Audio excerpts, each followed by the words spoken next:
it's very much with reference to an alignment with key national agenda objectives. And this is in order to address gaps in capabilities. Now, historically, this has been achieved through the import of capability and expertise. But increasingly, both in the UAE and in the region generally, that there is more of a desire and willingness to develop long-term in-country research and commercialisation capability.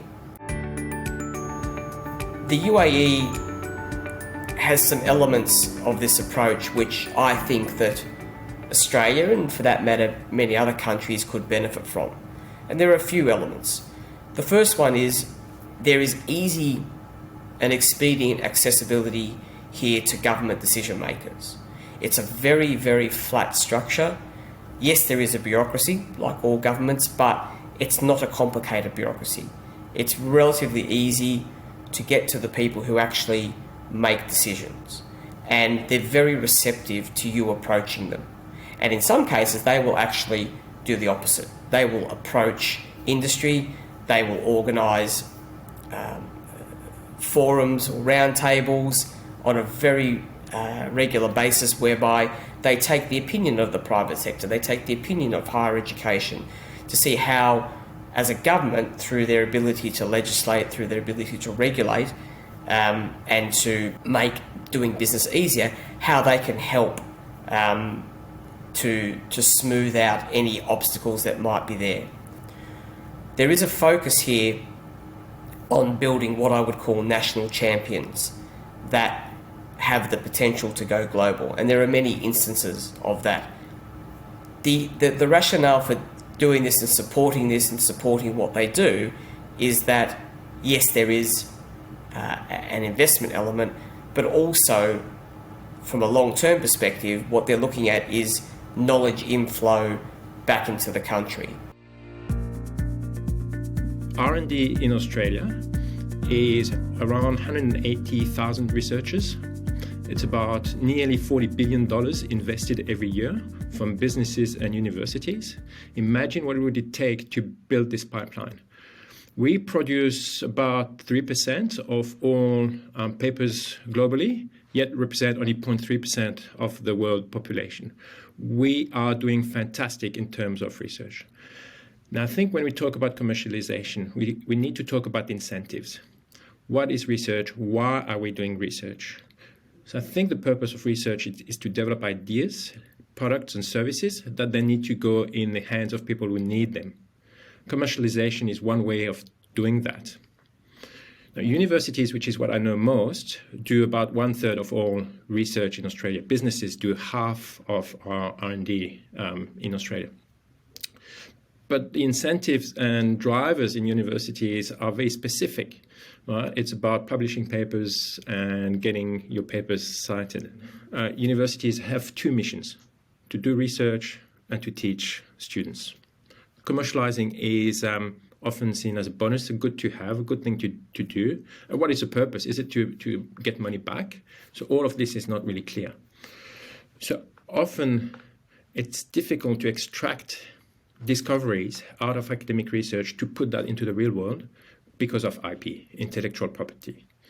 Universities, national organizations like the CSIRO would like to get a return on the investment. When they invest in research, they'd like to get some return on investment. I think there's a few things we need to do. One is easy access IP, making sure that everyone knows where the IP is and that people can reach the right people in the right universities. Really hard for businesses to do that. The second thing is making it easy to get IP out, as Rom said, with terms that actually make sense for business. I think that's super important. The third thing, of course, is, getting the KPIs right within the universities, having a focus and a drive for impact. There's definitely more universities that are swinging that way, and they understand that they're going to attract students as well who are more entrepreneurial into the fray, doing it that way as well. Anything that helps the ecosystem is fantastic. I think the government's doing a really good job in terms of beginning to, glue all of those plays together. Universities are increasingly getting incentivized because there's a public push to do this, right? but universities don't know how to do it. Maybe we need to go back to the original concepts of the ARC Centres of Excellence and focus on, perhaps the areas of, say, the National Reconstruction Fund. One of those is defence, which I know a little bit about at the moment in my job, and think about, what do those industries need? What are the problems? Because there's no business without it solving a problem, right? Most research doesn't solve real problems, so it can't be applied. But, actually having a team of people that go out to the universities and pull up all of this IP and actually create some sort of collaboration between universities too. I actually wonder now, after all my dealings with tech transfer officers over the years, that maybe it's actually better taking it out of universities and have something that, sits above the whole ecosystem that might be able to, create really solid, terrific businesses. One of the big challenges you have is commercialization of that research in Australia. Absolutely. To be quite honest, there is very little help. And when we started about 37 years ago, it was very much how do you keep that in Australia. Now, in the Australian context, to try and get government assistance, I think was nigh impossible. Well, there isn't anything that I'm aware of anyway that covers that what they call the last mile. Yeah. And in reality, the last mile is a lot more than a mile, and that is the commercialisation side. I mean, we are fantastic as a country in doing the basic R&D. We are punching well above our weight. Second to none. Yeah, but when it comes to actually commercialising that, we are laggards, and there are many reasons for that, but I think one of the big ones is you have such a small market relative to any of the other markets overseas that you could attract. You also do not have a VC market in this country anywhere near what exists overseas. So both of those factors are lacking, and realistically it means that we have to turn to the government. But where the government is not successful, I think, in this area, comes down to they don't have any programs to try and link industry with the research community. But the importance of that government support, the importance of the government interacting with companies like us, it can't be emphasized, because if you don't, you lose these companies. Now, if it's just a question of losing these companies to overseas, that's a disaster. But more than that is the fact that these companies disappear. Yeah. And with that disappears the innovation. Not only do you lose that company and all of the people that go with that, but you then have to buy back those products at the inflated price, 10 times, 20 times the price of that original work that was done and paid for by the Australian government. But what was really refreshing in Singapore was the Economic Development Board. They had the unique task of interacting with companies. They would come in there, and their approach was, what do you want for you to be able to establish yourself here? Not, this is what we have, so you've got to fit in. And that was such a refreshing thing, because you'd go in there, sit down with them, official meeting, government, public servants. They would then, you would then say, for me to exist here, I need A, B, C, D, E.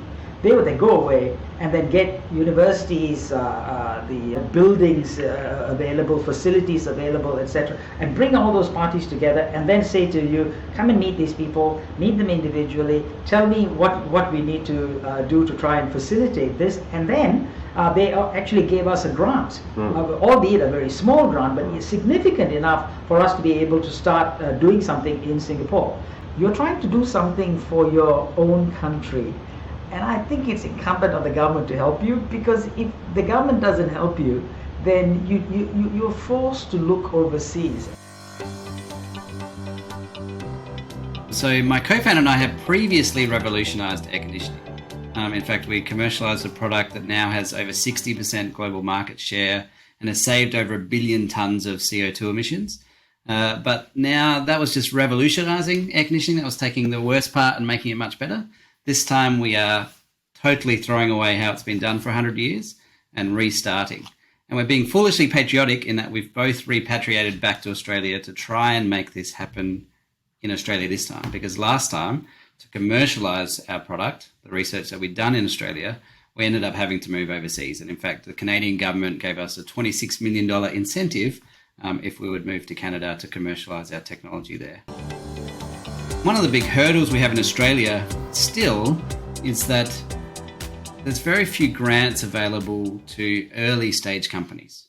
And so the grants tend to have hurdles in them about how many years of operation you must have had or what your annual turnover is, which automatically bars it from entry to a startup.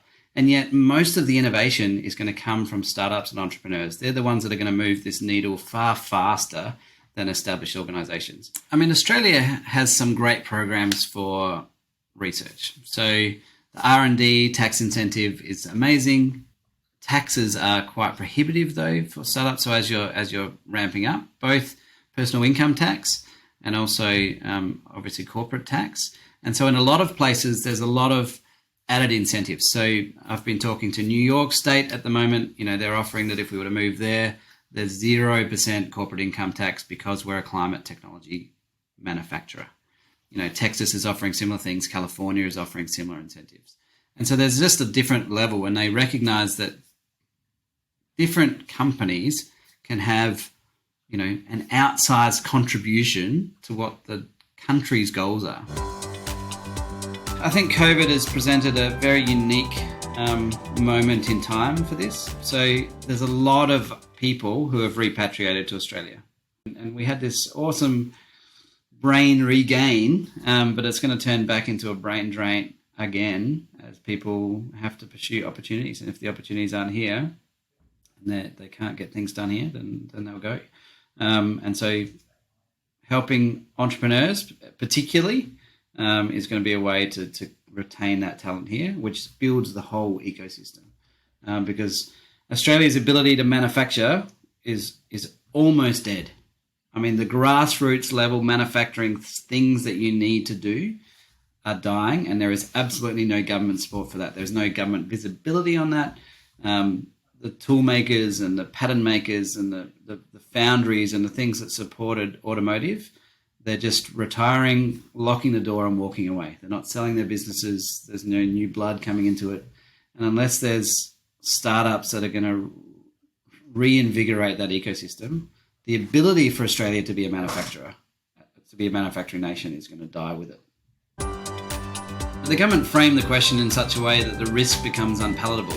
They can't invest in startups because they've painted it as a loss maker. You know, like it's too risky, and how can they spend government money in that way? And yet they're not really looking at it very holistically. So they're giving money to companies that can prove that they don't need the money. Whereas if you reframe the question and say, we're going to invest long-term in this economy, we're going to retain talent, we're going to build knowledge, we're going to build this ecosystem, because every startup that's trying to build a product goes and gets parts mates, goes and gets stuff machined, goes and gets bits and pieces built and done, which support a wide range of things. So the money that's coming in from the government does end up getting spent in the local economy, even if that company fails. And so the question shouldn't be, will you succeed or not? You know, have you been around long enough to prove that you're a safe bet? The question should be, how are you going to spend this money?